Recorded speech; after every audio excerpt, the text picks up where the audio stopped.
रामचंद्र जी को जब अपने पिता दशरथ राजपाट सौंपने वाले थे, तभी उनकी दूसरी पत्नी कैकई को उनकी दासी मंथरा ने खूब भड़काया। मंथरा ने कहा कि राजा तो आपके बेटे भरत को बनना चाहिए। इसके बाद कैकई ने राजा दशरथ से 2 वर मांगे।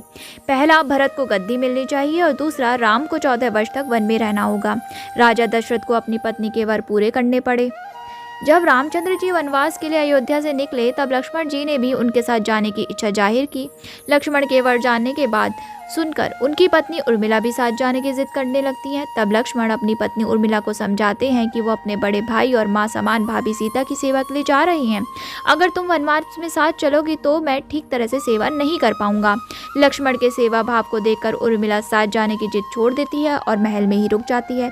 वन में पहुंचकर लक्ष्मण भगवान राम और सीता के लिए एक कुटिया बनाते हैं। जब राम और सीता कुटिया में विश्राम करते थे, तब लक्ष्मण बाहर पहरेदारी करते थे। वनवास के पहले दिन जब लक्ष्मण पहरेदारी कर रहे थे, तब उनके सामने निद्रा देवी प्रकट हुई। लक्ष्मण जी ने निद्रा देवी से वरदान मांगा कि वो 14 साल तक निद्रा मुक्त रहना चाहती हैं। निद्रा देवी ने कहा कि तुम्हारे हिस्से की नींद किसी और को तो लेनी ही होगी।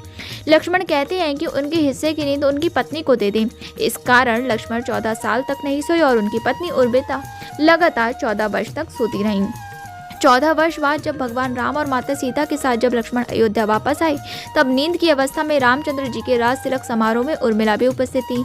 ये देख लक्ष्मण को हंसी आती है। जब लक्ष्मण से हंसी की वजह पूछी गई, तो उन्होंने निद्रा देवी के वरदान के बारे में सब कुछ बताया। लक्ष्मण ने कहा कि जब मैं उबासी लूंगा तब उर्मिला की नींद खुलेगी। लक्ष्मण जी की इस बात को सुनकर सभा में मौजूद सभी हंस पड़े।